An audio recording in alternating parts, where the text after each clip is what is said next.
सभी श्रद्धालु साथियों को नवरात्रि की मंगलमय शुभकामनाएं। मां स्कंद माता की कृपा आप सभी पर बरसे, जो आपके जीवन को सुख, समृद्धि और आध्यात्मिक शांति से भर दे। आज हम आपके लिए लाए हैं एक ऐसी पावन कथा जो आपके हृदय को छू लेगी और मां की दया का एक अनुपम उदाहरण प्रस्तुत करेगी। यह कथा है आस्था की, तपस्या की और मातृशक्ति की, उस अनंत शक्ति की जो हर कठिनाई को पार कर सकती है। तो आइए डूब जाते हैं मां स्कंद माता की इस दिव्य कथा में और उनके चरणों में अपनी श्रद्धा अर्पित करते हैं। कई युगों पहले की बात है, एक छोटा सा गांव था, धर्मशालापुरा, जहां गंगा की निर्मल धाराएं बहती थीं और हिमालय की शुभ्र चोटियां आकाश को छूती थीं। नाम था धर्म का आश्रय, पर कभी कभी वहां के लोग अपने हृदय का धर्म भूल जाते थे। इस गांव की एक छोटी सी टूटी झोपड़ी में रहती थी एक वृद्धा जिसका नाम था माधवी। उनका नाम जितना मधुर था उतना ही कठोर था। उनका जीवन माधवी, जो कभी इस गांव की सबसे हंसमुख और सुंदर स्त्री थी, अब एक जीर्ण शीर्ण काया बन चुकी थी। उनकी आंखों में गहरी पीड़ा बसी थी, एक ऐसी पीड़ा जिसे शब्दों में बयां करना असंभव था। पति के चले जाने के बाद उनका जीवन दर्द की टोकरा बन गया था। गांव वाले, जो कभी उनके पति के सम्मान में सिर झुकाते थे, अब उन्हें देखकर मुंह फेर लेते थे। उन्हें अपशकुनी और मनहूस कहना उनका रोज का काम बन गया था। उनके कानों में हर रोज ताने जहर की तरह उड़ेलते थे। अरे ये बुढ़िया फिर रास्ते में खड़ी है, हट जा अभागन, कहीं हमारा काम न बिगड़ जाए। ऐसे शब्द उनके हृदय को छलनी कर देते थे। उनका मन, जो कभी प्रेम और ममता से भरा था, अब इन तीखे शब्दों से घायल हो चुका था। वह जीती थी, सांस लेती थी, पर भीतर से मानो कब की मर चुकी थी। सुबह उठना, कुछ घरों में काम मांगना और फिर अपनी झोपड़ी की चार दीवारी में लौट आना, यही उनकी दिनचर्या थी। रातें तो और भी भयावह थीं, जब अतीत की मधुर स्मृतियां बिच्छू की तरह डंक मारती थीं और वर्तमान की कड़वी सच्चाई सर्प बनकर कुंडली मार लेती थी। वह तकिए में मुंह छिपाकर रोती थी, सिसकियां भरती थीं, पर उनकी आवाज उनकी झोपड़ी की दीवारों को भी पार न करती थी। हे प्रभु, यह कैसा जीवन है? क्यों मेरी परीक्षा ले रहे हो? क्या मेरा कोई अपराध था? उनके मन में अनगिनत सवाल उठते, पर जवाब कहीं न मिलता था। तभी धरती पर आया नवरात्रि का पावन पर्व। पूरे धर्मशालापुरा में उत्सव का माहौल था। घरों में दिए जल रहे थे, अगरबत्तियों की सुगंध हवा में तैर रही थी और मंदिरों में घंटियों की मधुर ध्वनि गूंज रही थी। बच्चों की किलकारियां, स्त्रियों के मंगल गीत और पुरुषों के जयकारे हर ओर आनंद बिखेर रहे थे। पर यह आनंद माधवी के लिए और कष्टकारी था। यह पर्व उन्हें उन दिनों की याद दिलाता था जब उनके पति जीवित थे और वह भी पूरे उत्साह से उत्सव मनाती थी। उनकी आंखें डबडबा जाती थीं जब वह देखती थीं कि लोग नए वस्त्रों में सजे, हंसते खिलखिलाते मंदिर की ओर जा रहे हैं। उनका मन भी चाहता था कि वह मां के चरणों में जाए, अपनी व्यथा कहे, पर उनके पास अच्छे कपड़े तक न थे और उनका कमजोर शरीर आत्मा गांव वालों की तिरछी नजरों का सामना करने की हिम्मत न जुटा पाता था। नवरात्रि का 5वां दिन था, मां स्कंद माता का दिन। मां जो ममता, स्नेह और वात्सल्य की प्रतीक हैं, जो शेर पर सवार अपनी गोद में कार्तिकेय को लिए भक्तों को अभय प्रदान करती है। गांव के मंदिर में विशेष पूजा का आयोजन था। माधवी ने अपनी झोपड़ी के छोटे से रोशनदान से झांका। मंदिर की ओर जाती भीड़, धूप दीप की रोशनी और जय स्कंद माता के उद्घोष उनके हृदय में एक तीव्र इच्छा जगा रहे थे। मैंने कितने ही दीपक जलाए हैं माँ तेरे नाम के, पर आज अगर मैं अपने हाथों से तेरे मंदिर में एक दीपक जला पाती तो शायद मेरे पाप धुल जाते, शायद तू मेरी पीड़ा समझ पाती। वह बुदबुदाई, उनकी आंखों से आंसू बह रहे थे। उन्होंने अपनी फटी साड़ी का पल्लू उठाकर आंसू पोंछे और एक पुराना मिट्टी का दिया जो वर्षों से कोने में पड़ा था, उसे उठाया। वह दिया मानो कह रहा था, तुम क्यों उदास हो माधवी? तुम्हारी आस्था से भरा कोई दीपक कम नहीं। वह उसे लेकर मंदिर की ओर चल पड़ी। रास्ते में कुछ स्त्रियां उन्हें देखकर फुसफुसाईं, देखो यह अभागन बुढ़िया मंदिर जा रही है, इसे किसने आने दिया? उनकी परछाई पड़ जाए तो सारा पुण्य नष्ट हो जाएगा। माधवी ने सब सुना। उनके हृदय में एक और घाव लगा, पर आज उनकी आस्था उनकी पीड़ा से बड़ी थी।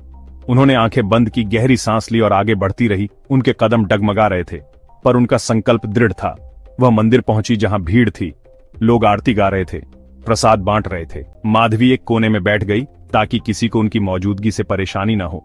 उन्होंने अपने दिए को देखा, जिसमें बाती तो थी, जो उन्होंने अपनी पुरानी साड़ी के धागों से बनाई थी, पर घी न था। घी उनके जीवन की सबसे बड़ी विडंबना थी। जहां लोग अपने थाल मिठाइयों और पकवानों से सजा रहे थे, वहां उनके पास एक छोटा सा दीपक जलाने के लिए घी की एक बूंद भी न थी।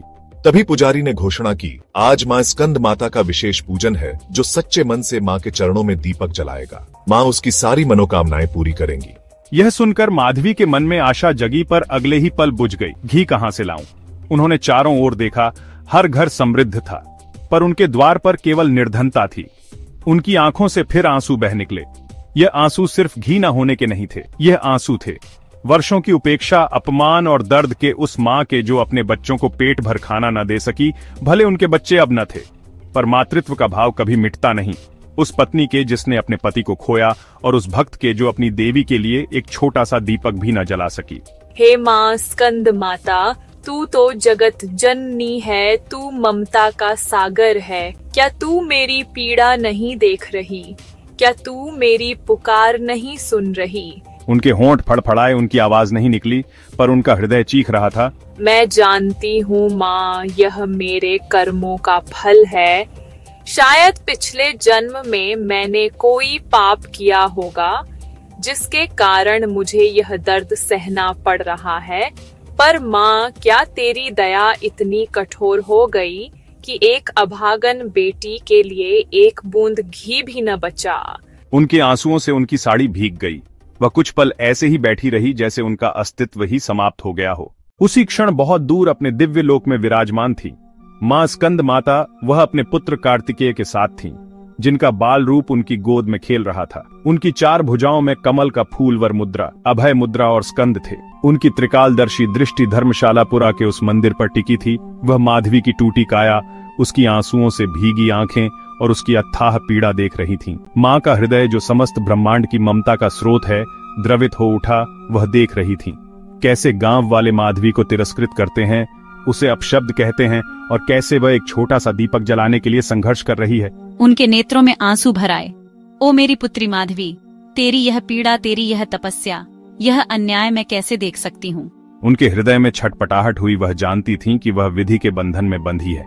हर जीव अपने कर्मों का फल भोगता है, और देवियां सीधे हस्तक्षेप नहीं कर सकती, क्योंकि इससे सृष्टि का संतुलन बिगड़ता है।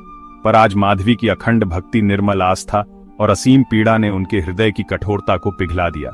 नहीं, मैं यह और नहीं देख सकती। माँ ने संकल्प लिया। एक भक्त की इतनी सच्ची पुकार, इतनी निर्मल आस्था, यह व्यर्थ नहीं जा सकती। उन्होंने अपने पुत्र स्कंद को गोद में उठाया, उनके माथे को चूमा। मेरे प्रिय पुत्र, देखो मेरी एक और पुत्री कितनी पीड़ा में है। आज मैं नियम तोड़ूंगी। मेरी भक्ति, मेरे प्रेम और मेरे मातृत्व की शक्ति हर नियम से बड़ी है। उनके मुख पर तेज चमक उठा। उन्होंने ब्रह्मांड की सकारात्मक ऊर्जा एकत्रित की। मंदिर में माधवी अभी भी बैठी थी। उसकी आंखें बंद थीं और होठों पर केवल माँ का नाम था। अचानक मंदिर में स्वर्णिम प्रकाश फैल गया। यह प्रकाश इतना तीव्र था कि लोगों ने अपनी आंखें बंद कर ली। हवा में एक अलौकिक सुगंध तैरने लगी, घंटियां अपने आप बजने लगीं और मंदिर का वातावरण दिव्य ऊर्जा से भर गया। लोग भयभीत हो उठे। क्या हुआ? यह कैसी रोशनी है? पर माधवी ने कुछ न देखा। वह अपनी प्रार्थना में लीन थी। तभी उस प्रकाश के बीच एक दिव्य आकृति प्रकट हुई। माँ स्कंद माता शेर पर सवार, अपनी गोद में कार्तिकेय को लिए, उनके हाथ में कमल का फूल और अभय मुद्रा थी। उनके मुख पर असीम शांति और वात्सल्य था। सारी भीड़ सन्न रह गई। लोग घुटनों पर बैठ गए। किसी की हिम्मत न हुई कि वह माँ की ओर देखे। माँ ने अपनी करुणामय दृष्टि माधवी की ओर फेरी। मेरी पुत्री माधवी, उठ, अपनी आंखें खोल। उनकी आवाज मेघों की गर्जना से कोमल और झरने के संगीत से मधुर थी। यह आवाज माधवी के हृदय में उतर गई। उसने धीरे धीरे आंखें खोलीं और अपने सामने साक्षात माँ को देखा। वह अवाक रह गई। क्या यह सपना है? नहीं पुत्री, यह कोई सपना नहीं, यह तेरी अटूट आस्था का फल है। तेरी निर्मल भक्ति ने मुझे यहाँ खींच लाई। माँ ने मुस्कुराते हुए कहा। उनकी मुस्कान से मंदिर प्रकाशित हो उठा। माधवी ने देखा, उसके हाथ में वही खाली दिया था। माँ ने अपना दाहिना हाथ उठाया, जिससे एक स्वर्णिम अमृतमय धारा निकली और उस दिए में गिरने लगी। वह दिया जो खाली था, अब अमृतमय घी से भर गया और वह धारा रुकी नहीं, वह अनंत घी था। माँ की दया का प्रतीक माधवी की आंखें फटी रह गई। उसने अपने दिए को देखा, फिर माँ को देखा। उसकी आंखों में आश्चर्य, कृतज्ञता और प्रेम के आंसू भर आए। माँ, उनके मुंह से केवल एक शब्द निकला और वह माँ के चरणों में गिर पड़ी। माँ ने अपना एक हाथ माधवी के सिर पर रखा। मेरी पुत्री उठ, मैंने तेरी तपस्या देख ली है। तेरी पीड़ा समाप्त हुई। तूने जिस कष्ट को अपनी दर्द की टोकरी में समेटा था, उसे मेरी दया ने अमृत में बदल दिया। आज से तेरा यह दीपक अनंत काल तक जलता रहेगा। मेरी दया के प्रतीक के रूप में तेरी आस्था ने विधि के बंधन तोड़ दिए। तूने सिद्ध कर दिया कि सच्ची आस्था और निर्मल हृदय से की गई प्रार्थना कभी व्यर्थ नहीं जाती। माधवी उठी। उनके चेहरे पर वही पुरानी आभा थी जो कभी हंसमुख और सुंदर थी। उन्होंने दिया जलाया और उसकी लौ में ऐसी शक्ति थी कि वह पूरे मंदिर को प्रकाशित कर रही थी। माँ ने अपनी दिव्य उपस्थिति समेटी। जा पुत्री, तेरा जीवन अब नया आरंभ होगा। तेरी तपस्या सफल हुई। इतना कहकर माँ अपने लोक लौट गई, पर उनकी सुगंध और प्रकाश मंदिर में देर तक बना रहा। गांव वालों ने जो दृश्य देखा वह उनके जीवन की सबसे बड़ी घटना थी। वे स्तब्ध थे, भयभीत थे और शर्मिंदा भी। जिस माधवी को वे ताने देते थे, तिरस्कृत करते थे, उसी को साक्षात देवी ने दर्शन दिए। पुजारी ने सबसे पहले माधवी के चरणों में शीश नवाया। हमें क्षमा कर दीजिए, हमने आपको नहीं पहचाना, हमने बहुत अन्याय किया। धीरे धीरे सारे गांव वाले माधवी के पास आए। उनकी आंखों में अब सम्मान और पश्चाताप था। माधवी ने किसी के प्रति कटुता न रखी। उनके हृदय में अब केवल माँ की दया और प्रेम था। उस दिन से माधवी का जीवन बदल गया। वह एक वृद्धा से करुणा, आस्था और सहनशीलता का प्रतीक बन गई। उनका वह दीपक मंदिर में नित्य जलता रहा। उसकी लौ ने न केवल मंदिर को बल्कि गांव वालों के हृदयों को भी प्रेम और दया से भर दिया। यह कथा आज भी धर्मशालापुरा में पीढ़ी दर पीढ़ी सुनाई जाती है।